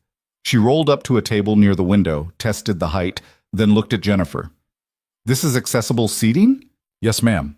We've adjusted the table heights throughout the restaurant, and we have additional accessible tables in every section, not just near the kitchen or bathrooms. Clara nodded, her expression unreadable. Show me the restrooms. They followed Jennifer down a hallway to the back of the restaurant. The restroom door had been widened, the handle replaced with a lever. Inside, the stall was spacious, with grab bars installed at the correct height and a sink lowered for wheelchair access. Clara inspected every detail: the door swing, the turning radius, the emergency pull cord. She didn't speak, just took mental notes, her face carefully neutral. When they emerged, a man was waiting in the hallway. He was in his 40s, lean and sharp-eyed, wearing a suit that looked less expensive than Daniel Mercer's but better fitting. His name tag read James Whitaker, floor manager. Miss Vance, he said, extending his hand. I'm James. I'm very glad to meet you. Clara shook his hand. Are you? James's smile didn't waver. I am. I've heard what happened here, and I'm committed to making sure it never happens again. That's what Daniel would have said, too, at the beginning. I'm not Daniel. Prove it. James nodded slowly. Fair enough.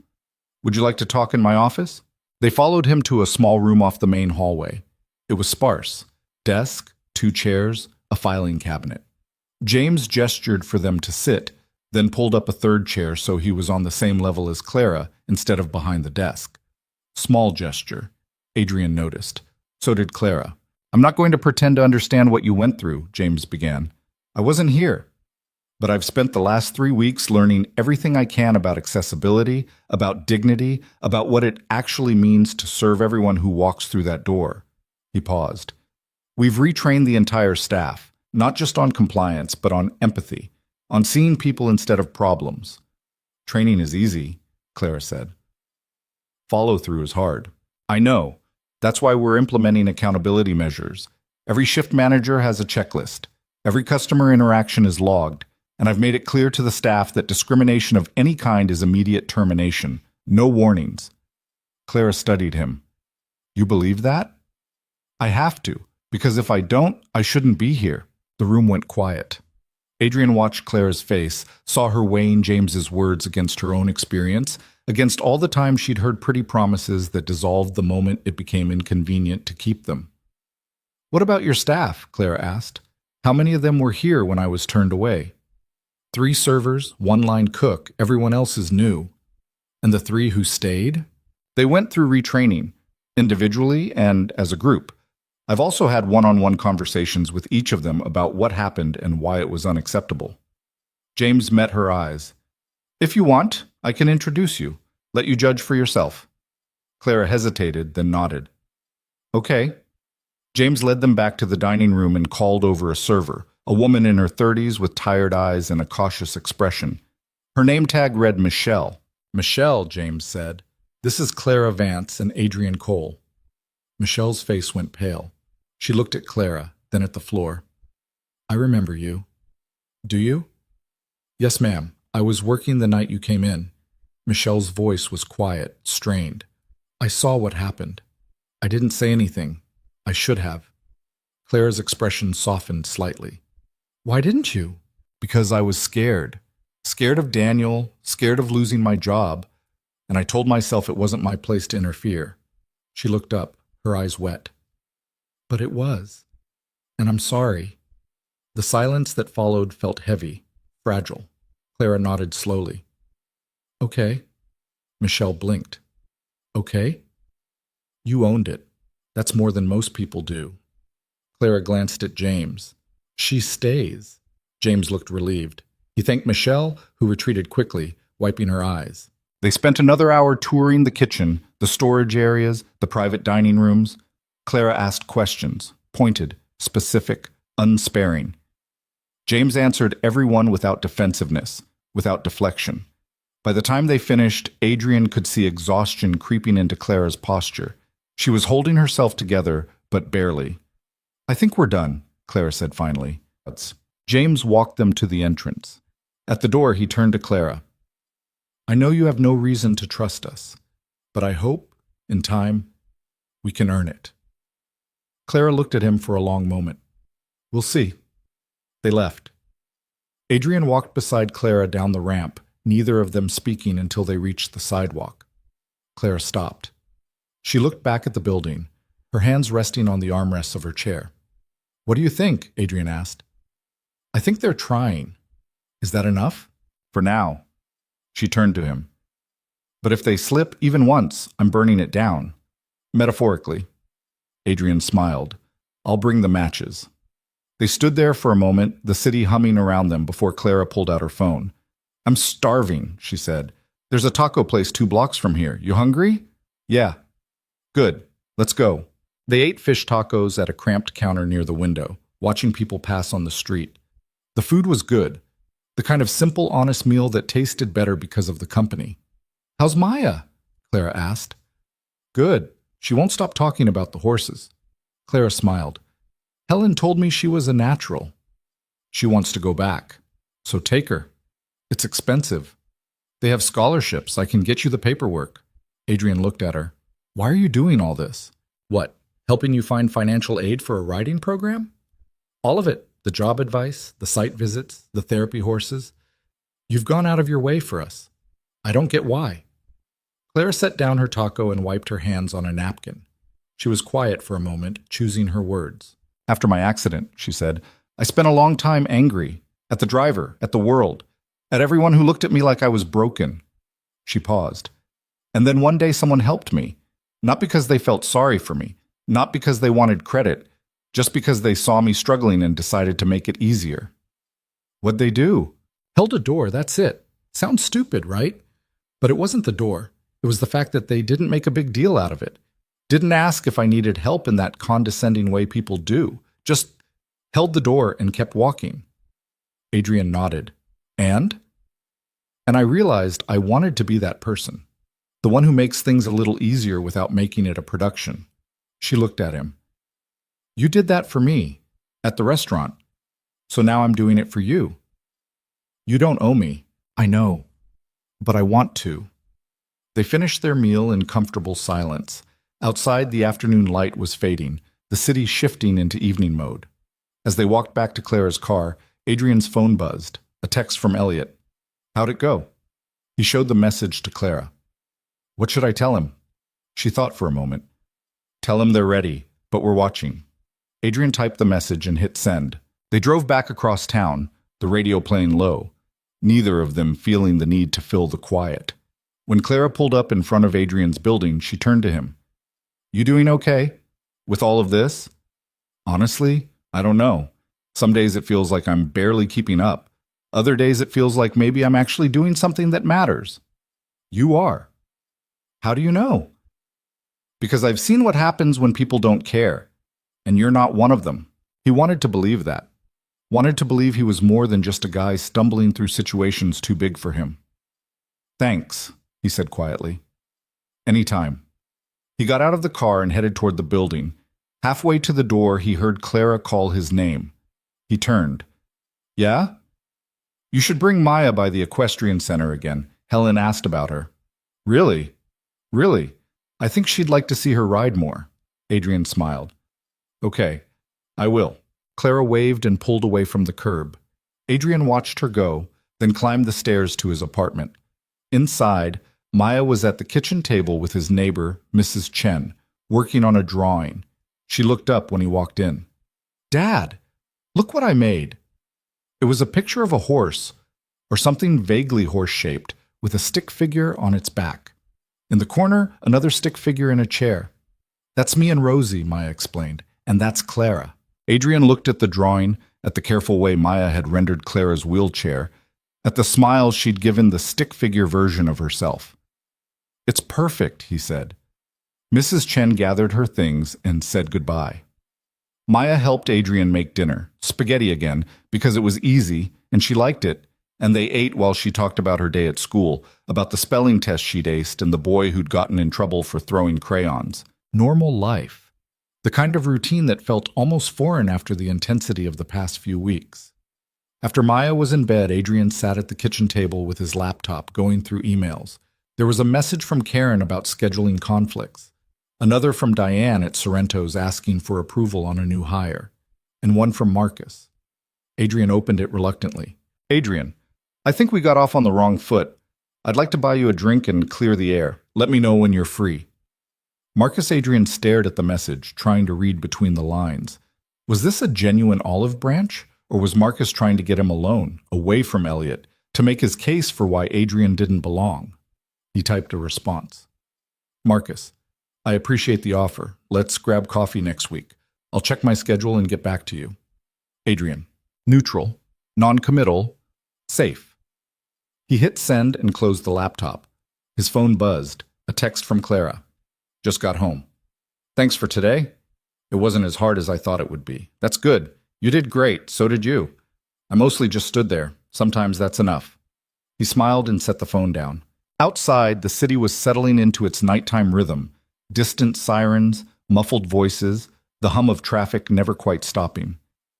Adrian stood at the window, looking out over the lights, thinking about everything that had changed in the past month. A job he didn't feel qualified for. A friendship that was becoming something he couldn't quite name. A daughter who was happier than she'd been in years. It was fragile, all of it, built on hope and luck and the goodwill of people who didn't owe him anything. But it was real. And for now, that was enough. The following week moved fast. Adrian met with Marcus over coffee at a downtown cafe, a meeting that was tense and awkward, but ultimately civil. Marcus didn't apologize, but he stopped openly undermining Adrian's authority, which felt like progress. The Laurel Room reopened on Friday with a soft launch. Invitation only, small crowd, low pressure. Elliot insisted Adrian and Clara attend. Maya came too, dressed in the nicest clothes Adrian could afford, her hair pulled back in careful braids. They arrived at 7. The restaurant looked different, warmer, less intimidating. The staff greeted them with genuine smiles. James Whitaker moved through the room with quiet efficiency, checking in with guests, making sure everything ran smoothly. Elliot met them at the entrance. You made it. Wouldn't miss it, Clara said. Elliot crouched in front of Maya. You look very fancy tonight. Maya grinned. Dad said this is a special occasion. It is, very special. He led them to a table by the window, one of the accessible ones, Adrian noted. The height was perfect, the spacing generous. They ordered. The food came. It was excellent, every dish prepared with care, presented beautifully. Halfway through the meal, Elliot tapped his glass with a fork. The room quieted. "I want to thank everyone for being here tonight," he began. "This restaurant has a complicated history. A few weeks ago, it represented everything wrong with the hospitality industry. Exclusion, arrogance, a failure to see people as people." He paused. "But tonight, it represents something different. A second chance. A commitment to doing better." He looked at Clara. "My daughter was turned away from this place. That should never have happened. And I'm grateful to everyone who's worked to make sure it never happens again." Then he looked at Adrian. "And I'm especially grateful to Adrian Cole, who refused to let that moment pass without consequence, who pushed through that door when no one else would, who's been holding all of us accountable ever since." The room applauded. Adrian felt his face go hot. Clara reached over and squeezed his hand. Maya beamed up at him. "Everyone's clapping for you, Dad." "I know, baby." "Because you're a hero." He looked at his daughter, at her absolute certainty, and felt something crack open in his chest. "I'm not a hero," he said quietly. "I'm just trying." "That's the same thing," Maya said. The rest of the evening passed in a blur. People came up to their table, staff, guests, even James Whitaker, who thanked Adrian personally for giving them a chance to prove themselves. By the time they left, it was late. Maya had fallen asleep against Clara's shoulder, and Adrian carried her to the car. Elliot walked them out. "You did good tonight." "I didn't do anything." "You showed up, that matters." Elliot paused. "I'm proud of you, Adrian. I know I don't say that enough, but I am." Adrian didn't trust himself to speak. He just nodded. They drove home in comfortable silence, Maya asleep in the back, Clara navigating the quiet streets with easy familiarity. When they reached Adrian's building, Clara put the car in park but didn't turn off the engine. "I had a good time tonight," she said. "Yeah, me too." "Maya's great, by the way. You're raising a good kid." "I'm trying." "I know." She looked at him, her expression soft. "You're doing better than you think." He wanted to believe that. Wanted to believe he wasn't constantly one mistake away from losing everything he'd built. "Thanks," he said. He got out, lifted Maya from the back seat, and carried her toward the building. At the door, he turned back. Clara was still there, watching. "See you soon?" he called. "Count on it," she said. He took Maya upstairs, put her to bed, and stood at the window watching the street below until Clara's taillights disappeared into the night. Something had changed between them. Something he couldn't name yet but felt in every conversation, every shared glance, every moment they found themselves reaching for the same easy comfort. It scared him. But it also felt right in a way nothing had in a long time. And as he stood there looking out over the city, Adrian let himself imagine what it might look like if he stopped waiting for the other shoe to drop and just let himself fall. He fell on a Tuesday afternoon in mid-December, standing in Clara's kitchen while she made coffee and Maya played with building blocks on the living room floor. It wasn't dramatic. There was no grand declaration, no movie moment where everything clicked into place. It was just Clara laughing at something he'd said, her head tilted back, sunlight catching in her hair, and Adrian realizing with sudden, terrifying clarity that he didn't want to be anywhere else. She noticed him staring. "What?" "Nothing." "You're a terrible liar." "I know." She rolled closer, handed him a mug, and looked up at him with those sharp, searching eyes that saw through every defense he'd ever built. "Tell me," she said. He set the mug down carefully. "I think I'm in trouble." "What kind of trouble?" "The kind where I'm standing in your kitchen thinking about how much I don't want to leave." Clara went still. Her expression shifted, surprise, then something softer, more vulnerable. "That's not trouble," she said quietly. "Feels like it." "Adrian." She reached out and took his hand. "I've been waiting for you to figure that out for weeks." He stared at their joined hands, at the way her fingers fit between his like they'd been designed for it. "I don't know how to do this," he admitted. "I haven't. It's been just me and Maya for so long. I don't know how to make room for someone else." "You've already made room. You just haven't noticed yet." From the living room, Maya's voice called out. "Clara, can you help me?" This won't balance.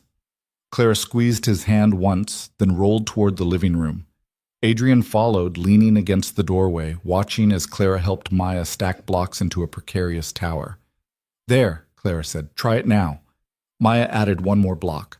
The tower wobbled, but held. She looked up, grinning. We did it. You did it, Clara corrected. I just steadied the base. Adrian felt something settle in his chest, warm and certain. He'd been so focused on not screwing up, on protecting what little stability he'd built, that he'd missed the obvious truth staring him in the face. Clara wasn't a complication. She was the steadying hand when things wobbled. That night, after he'd put Maya to bed, Adrian called Elliot. Everything okay? Elliot answered, concern immediate in his voice. Yeah, I need to talk to you about something. Go ahead. Adrian took a breath. Clara and I don't know what we are yet, but it's something, and I wanted you to hear it from me before. Adrian, Elliot interrupted. I know. You know. She told me last week, asked if I'd have a problem with it. Elliot's voice was warm, almost amused. I told her as long as you treat her right, we're good. Adrian exhaled. That's it? That's it. You're both adults. You're both good people. Why would I stand in the way of that? I just thought, you thought I'd be overprotective. And I am. But Clara doesn't need my permission to live her life. She needs my support. And she has it. Elliot paused. For what it's worth, I think you're good for each other. Thanks. Don't thank me. Just don't mess it up. Adrian laughed despite himself. I'll try. He hung up and sat in the quiet apartment, listening to the familiar sounds of the city outside, feeling lighter than he had in months. The next morning brought a problem he hadn't anticipated. He was at Belmar Grill doing a routine check when Marcus appeared in the doorway, his expression tight. We need to talk, Marcus said. Adrian followed him to the office. Marcus closed the door and turned, arms folded. I just got off the phone with the regional director, Marcus began. There's been a complaint filed against you. Adrian felt his stomach drop. What kind of complaint? Hostile work environment, overreach of authority, creating unnecessary tension among management staff. Who filed it? Marcus hesitated. Does it matter? Yeah, it does. It was anonymous, routed through HR. Adrian's jaw tightened. Anonymous meant it could be anyone. A manager he'd called out, a staff member who resented the changes, someone with a grudge nursing it in silence until they found an opening. This is bullshit, Adrian said. Maybe, but HR has to investigate, which means you're on administrative leave pending the outcome. For how long? A week. Maybe 2. Adrian felt rage building in his chest, hot and immediate. He'd done everything right, documented everything, followed every protocol. And now someone was trying to sideline him with accusations he couldn't even defend against because he didn't know who'd made them. Does Elliot know? He's being briefed now. I want to talk to him. That's not... I don't care what the protocol is. I'm not getting railroaded without a conversation. Marcus looked at him for a long moment, then nodded. Fine, but if this blows back on me, it won't. Adrian left the office and drove straight to the charter building. Rachel tried to intercept him, but he walked past her and knocked on Elliot's door. Come in. Elliot looked up from his desk. His expression was unreadable. I heard, Adrian said. Sit down. Adrian sat. I didn't do any of what they're accusing me of. I know. Then why am I being suspended? Because that's how the process works. Someone files a complaint, HR investigates. I can't interfere without compromising the integrity of the investigation. This is a setup. Probably, but I still have to let it play out. Adrian felt the ground shifting beneath him again, that familiar sensation of being one bad decision away from losing everything. Who do you think filed it? He asked. Elliot leaned back. I have a theory, but I can't act on it without proof. Let me guess. Marcus? Or someone Marcus encouraged? Elliot's gaze was steady. But until HR finishes their review, my hands are tied. Adrian stood. So I'm just supposed to sit at home and wait while someone tries to destroy my credibility? No. You're supposed to trust that the truth will come out, because it will. And if it doesn't? Then I'll deal with it. But Adrian, Elliot stood too. Don't do anything stupid. Don't confront anyone. Don't make this worse. Adrian wanted to argue, wanted to fight, wanted to do something other than accept being sidelined. But he could see in Elliot's face that this wasn't negotiable. Fine, he said. I'll wait. He left the office, got in his car, and drove aimlessly for an hour, too angry to go home, too tired to do anything productive. His phone rang. Clara. He answered. Hey, I heard what happened. Are you okay? No? Where are you? Driving. Come to my place. He hesitated. I'm not good company right now. I didn't ask if you were good company. I asked you to come over. He changed direction and headed toward Clara's apartment. She was waiting at the door when he arrived, her expression a mix of concern and determination. She didn't say anything, just gestured him inside. Adrian sat on the couch, elbows on his knees, staring at the floor. Clara rolled closer. Talk to me. There's nothing to say. Someone filed a complaint. I'm suspended, and I have no idea who or why or how to fight it. Do you have documentation? Records of your work? Yeah, everything's logged. Reports, emails, site visit notes. Then you have a defense. It's my word against whoever filed the complaint. No.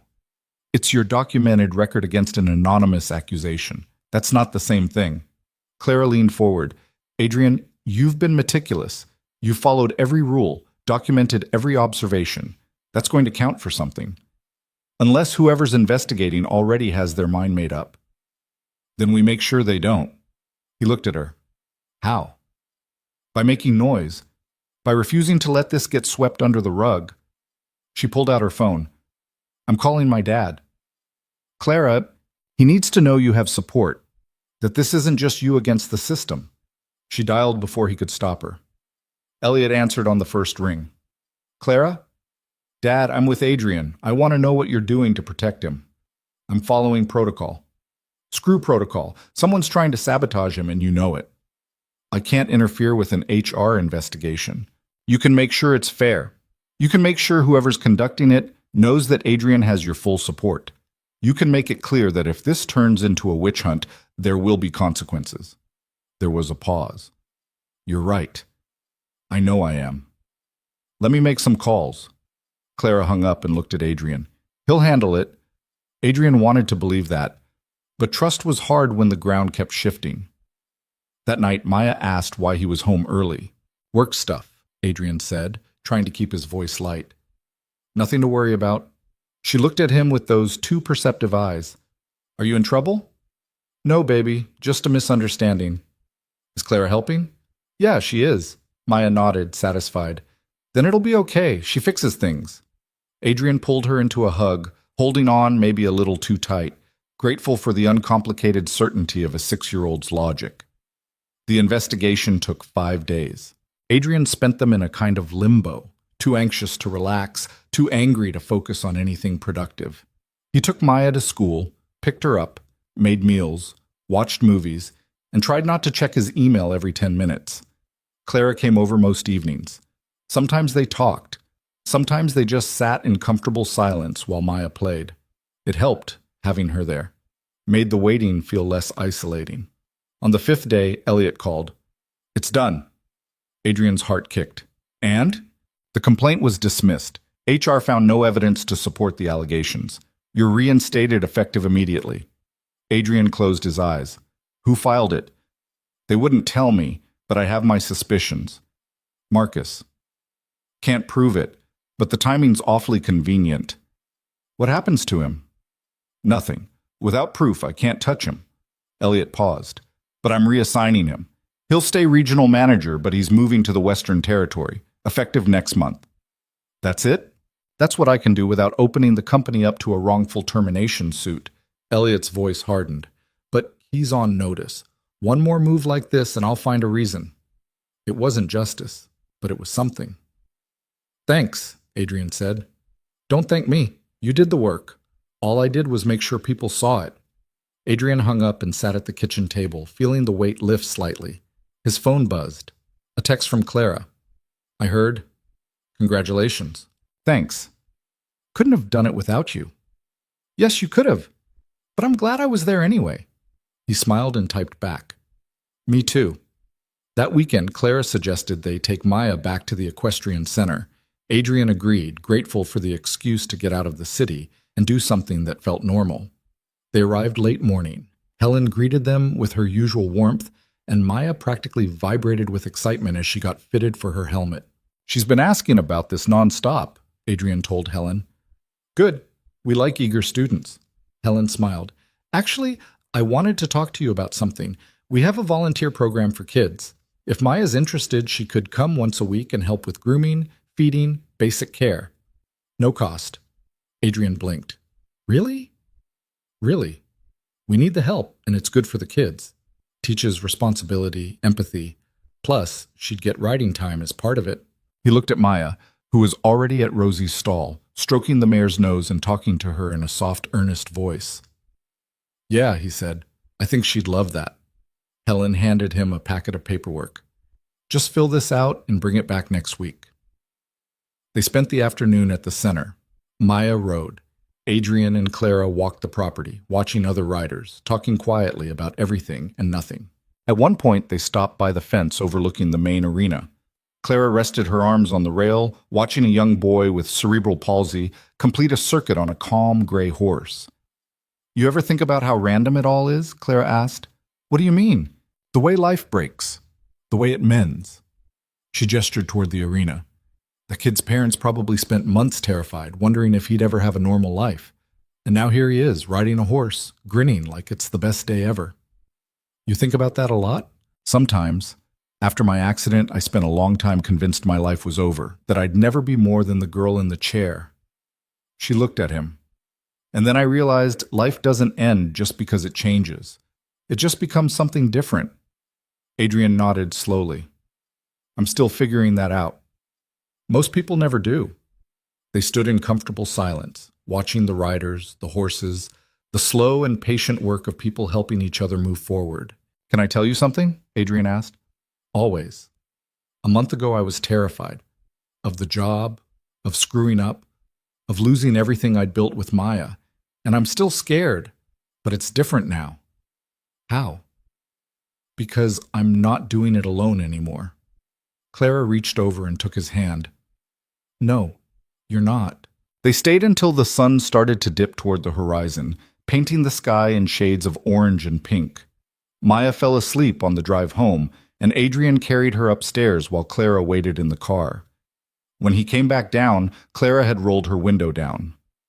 Thank you, he said, for today, for everything. You keep thanking me, because I keep meaning it. She smiled. You're welcome. But Adrian? Yeah? You don't owe me. This isn't a debt. It's just what people do when they care about each other. He leaned against the car. I care about you. I know, I care about you too. There was a pause, charged with all the things they hadn't said yet, all the possibilities hanging in the space between them. I should go, Clara said softly. Early meeting tomorrow. Okay. But neither of them moved. Finally, Clara laughed. This is ridiculous. What is? Us. Standing here like teenagers trying to figure out how to say goodnight. Adrian grinned. Yeah, it kind of is. For the record, Clara said, I'm terrible at this. At dating, at letting people in, at all of it. Me too. So we'll be terrible at it together. Deal. She reached out and he took her hand again, and they sat like that for a moment, comfortable in the awkwardness, before Clara finally pulled away. Good night, Adrian. Good night. He watched her drive off, then climbed the stairs to his apartment, feeling lighter than he had in years. 3 weeks later, Elliot called a company-wide meeting. Every manager, every regional director, every senior staff member gathered in the main conference room at the charter building. Adrian sat near the front, next to Karen, trying not to feel conspicuous. Elliot stood at the head of the table, waiting for everyone to settle. I want to talk about the last 2 months, he began. About what's changed, what's working, and what still needs improvement. He clicked a remote. A presentation appeared on the screen behind him. Graphs, data, customer feedback scores. Since we implemented the new training protocols and accessibility standards, we've seen a 15% increase in positive customer reviews. Staff turnover is down 11%. and revenue across all locations is up 8%. Murmurs of approval rippled through the room. But numbers aren't the whole story, Elliot continued. What matters is that we're building something better, a culture where people feel valued, where dignity isn't optional, where we actually live up to the promises we make. He looked at Adrian. And a lot of that is because Adrian Cole refused to let us take the easy way out. He held us accountable, pushed us to be better. And I'm grateful for that. Applause. Adrian felt his face go hot. Elliot clicked to the next slide, which is why I'm promoting him to Director of Guest Experience and Accessibility. Effective immediately. Adrian's head snapped up. What? You heard me. You'll be working directly with Karen to oversee all guest-facing operations and ensure we're meeting the standards you helped establish. Karen leaned over and whispered, Congratulations, you earned it. Adrian didn't know what to say. He looked at Elliot, who was watching him with something that looked like pride. After the meeting, people came up to congratulate him. Some seemed genuine, others less so. Marcus was conspicuously absent. When the room finally cleared, Elliot pulled Adrian aside. You okay? I don't know, this is a lot. You can handle it. What if I can't? Then you'll figure it out, same as you've been doing. Elliot clapped him on the shoulder. You've come a long way from that night at the Laurel Room. So has the restaurant. Yeah, it has. Elliot smiled. You should bring Maya and Clara by for dinner this weekend. On me. You don't have to. I want to. Adrian nodded. Okay, thanks. That night he told Maya about the promotion. She didn't fully understand what it meant, but she understood that her dad was happy, and that was enough.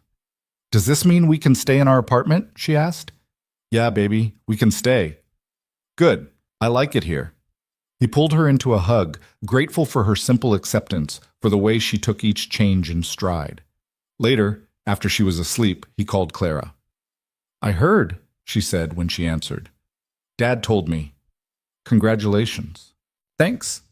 It's kind of surreal. You deserve it. I'm not so sure. I am, she paused.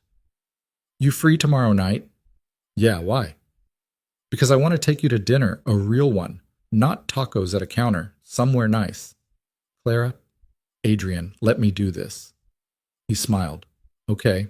They went to a quiet Italian place on the east side, the kind of restaurant where the servers knew Clara by name and the food was simple and perfect. They talked for hours, the conversation flowing easy and natural, punctuated by laughter and comfortable silences.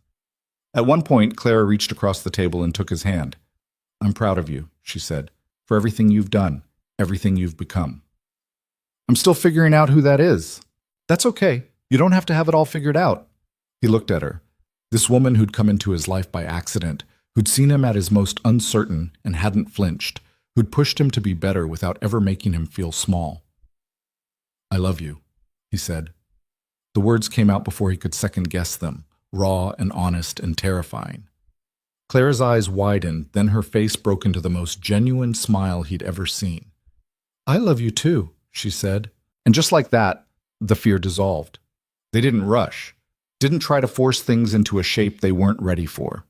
They just let it unfold naturally. Dinners and phone calls and weekends spent together, Maya folding Clara into her world with the easy acceptance of a child who understood that love didn't have a single definition.